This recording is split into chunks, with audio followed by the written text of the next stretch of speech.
बघणार आहोत टॅली आर-पी-9. तर टॅली आर-पी-9 मध्ये आज आपण बघणार आहोत जी-एस-टी. येस. जी-एस-टी मध्ये म्हणजेच काय की गुड्स अँड सर्व्हिस टॅक्स म्हणजे वस्तू आणि सेवा कर. हे आपण मागच्या व्हिडिओमध्ये बघितले आहे की व्हॉट इज जी-एस-टी. जी-एस-टी नक्की काय आहे हे आपण मागच्या व्हिडिओमध्ये पाहिले. तर त्याची लिंक जी आहे मी ती खाली डिस्क्रिप्शन बॉक्समध्ये देईन.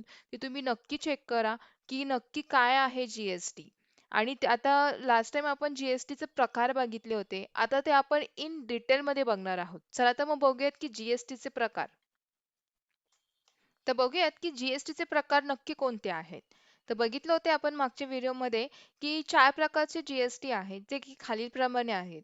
पहिला आहे की सी-जी-एस-टी, दुसरा आहे एस-जी-एस-टी, तिसरा आहे यू-टी-जी-एस-टी आणि चौथा आहे आय-जी-एस-टी. चला तर मग बघूयात की ह्या जी-एस-टीचा नेमका अर्थ काय आहे.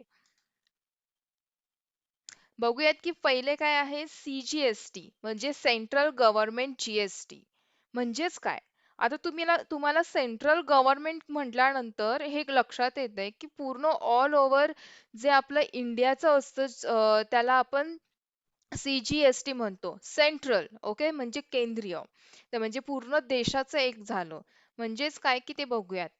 सी-जी-एस-टी चे पूर्ण नाव म्हणजे केंद्र सरकार जी-एस-टी आहे. ओके. सेंट्रल गव्हर्नमेंट म्हटले की नाही त्याच्यामुळे ते केंद्र सरकार. ओके. जी-एस-टी कर देशांचे केंद्रीय गृह असल्याचे दिसते. बरोबर आहे की नाही? त्यामुळे 9% देणे हे आवश्यक आहे. म्हणजे की सेंट्रल गव्हर्नमेंटचं जी-एस-टी हे त्यांनी एक निर्धारित करून ठेवलेलं आहे की 9% द्यायचं आहे आपल्याला म्हणजे पूर्ण ऑल ओव्हर देशाचं. देशाच्या या धोरणानुसार हा कर त्याचा मुख्य अधिकार आहे. ओके. म्हणजे हा मुख्य अधिकार आहे आपल्या देशाचा की आपल्याला सी-जी-एस-टी हे भरावंच लागतं. म्हणजेच की काय सी-जी-एस-टी मध्ये आपल्याला प्रत्येक परिस्थितीमध्ये देणे बंधनकारक आहे. ओके. लक्षात येते तुम्हाला की तुम्ही कोणतेही जी-एस-टी करा. किंवा कोणतीही वस्तू किंवा सेवांचा उपयोग केला तर तुम्हाला सी-जी-एस-टी ही कंपल्सरी तुम्हाला देणे बंधनकारक असते. म्हणजेच की ते काय की ती 9% असते. म्हणून याला आपण सी-जी-एस-टी म्हणतो म्हणजे सेंट्रल गव्हर्नमेंट जी-एस-टी. ओके. म्हणजे तुम्हाला लक्षात येत असेल की आपल्याला हे बंधनकारक आहे. तुम्ही बघत असाल की तुम्हाला सी-जी-एस-टी हे प्रत्येक गुड्स अँड सर्व्हिसमध्ये तुम्हाला द्यावीच लागते. नेक्स्ट बघूयात की एस-जी-एस-टी नक्की काय आहे. एस-जी-एस-टी म्हणजे काय की स्टेट गव्हर्नमेंट जी-एस-टी. आता स्टेट म्हणल्यानंतर आता हे राज्यांमध्ये झालं. सेंट्रल म्हणजे काय की हे पूर्ण देशाचं झालं.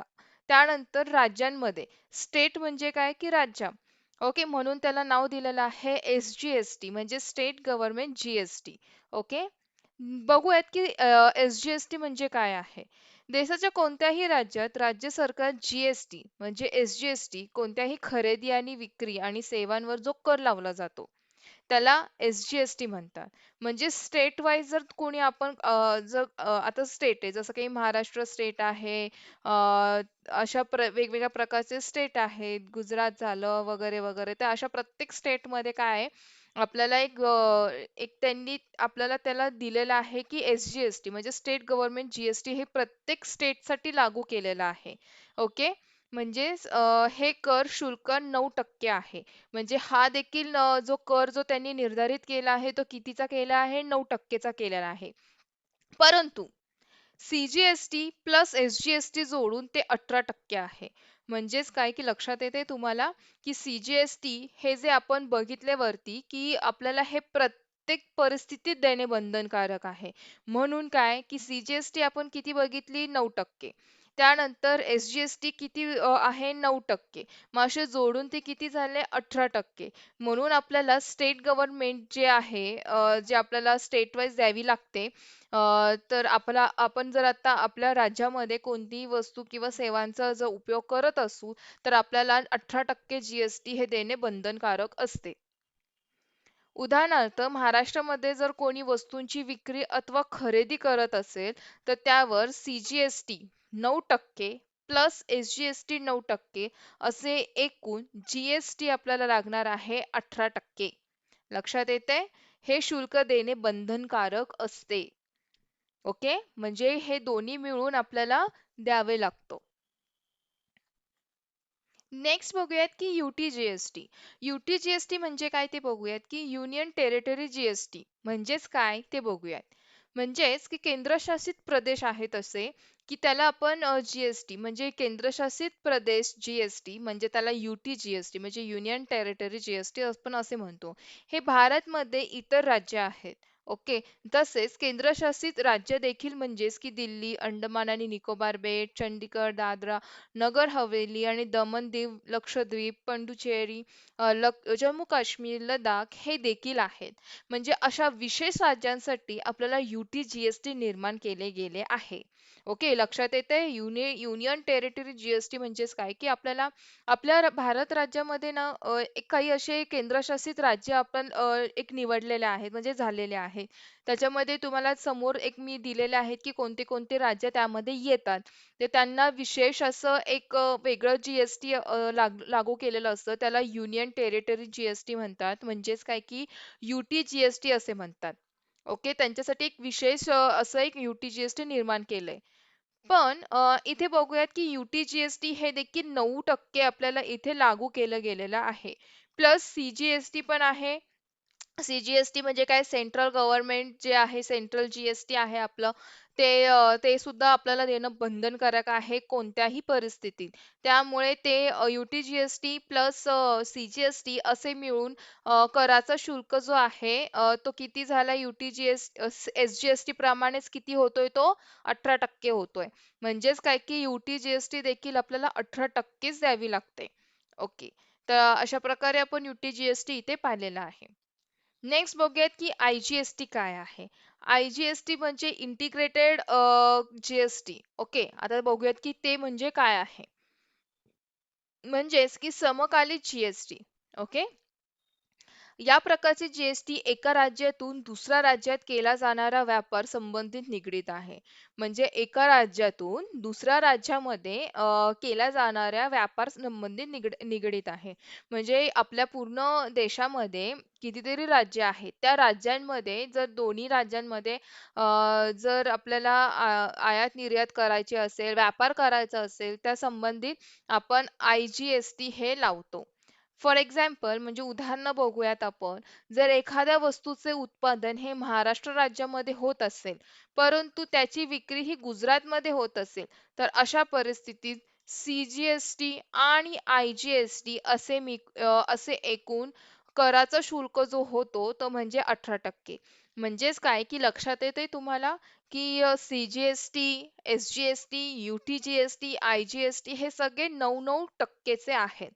परंतु आपल्याला SGST, UT-GST आणि IGST हे तिन्हीमध्ये आपल्याला CGST लागून आपल्याला 18% जे आहे GST ते देणे बंधनकारक होते. तर अशा प्रकारे आपण इथे आपले जे 4 प्रकार आहेत CGST आपण बघितले आहे CGST, UT-GST, SGST आणि IGST हे 4 प्रकार आपण इथे बघितलेले आहेत इथे. तर आय होप तुम्हाला हे व्यवस्थित कळाले असतील. तर आता बघूयात की GST आधीची कार्यपद्धत काय होती? म्हणजे जेव्हा आपल्या देशामध्ये GST नव्हती, तर ती नक्की कसं चालायचं कर वगैरे, तर आपण ते आता बघूयात. तर GST आधीची कार्यपद्धत म्हणजेच determinant of earlier system of GST. Okay म्हणजे GSTच्या आधीची कार्यपद्धत काय होती ते बघू. जुन्या कार्यपद्धतीच्या नुसार टॅक्सचे जाळे हे गुंतागुंतीचे आणि फार खोलवर पसरलेले होते. बरोबर आहे की नाही? फॉर एक्झाम्पल जर बघूयात की कारखान्यातून माल बाहेर येताच प्रथम तो एक्साइज ड्युटी म्हणजे उत्पादन त्या शुल्क त्याला लावण्यात येत असे. म्हणजे बघा कारखान्यातून माल बाहेर आल्या आल्या त्याला एक्साइज ड्युटी लागत असे. म्हणजेच की उत्पादन शुल्क लागलं त्याला. बऱ्याच वेळा अनेक वस्तूंवर अतिरिक्त उत्पादन शुल्कही लागत असे. म्हणजे त्याला आपण ॲडिशनल एक्साइज ड्युटी असं म्हणतो. जर हा माल एका राज्यातून दुसऱ्या राज्यात जात असेल तर राज्यात प्रवेश होताच त्याला एंट्री टॅक्स भरावा लागत असे. म्हणजेच तुम्ही बघू शकता की इथल्या इथेच इथे किती टॅक्सेस लागले आणि हे वेगवेगळ्या प्रकारचे होते. ओके म्हणजे CGST, UGST प्रमाणे ह्यांचं जे शुल्क जे आहे ते ते ठराविक नव्हतं. ओके. प्रत्येकाचं दर हे काय होते वेगवेगळे होते. म्हणजे आपण इथे बघू शकता की एक्साईज ड्युटी, परत ॲडिशनल एक्साईज ड्युटी लागली, परत दुसऱ्या राज्यात गेलं की परत त्याला एंट्री टॅक्स हा लगेच लागला जात असे. तर अशा पद्धतीने हे जे कार्यपद्धत होती जी-एस-टीची ही चालू होती. जेव्हा शेवटी वस्तू विकायची प्रोसेस सुरू होते, ओके. तेव्हा त्यावर विक्री म्हणजेच व्हॅट शुल्क लागला जाईल. ओके.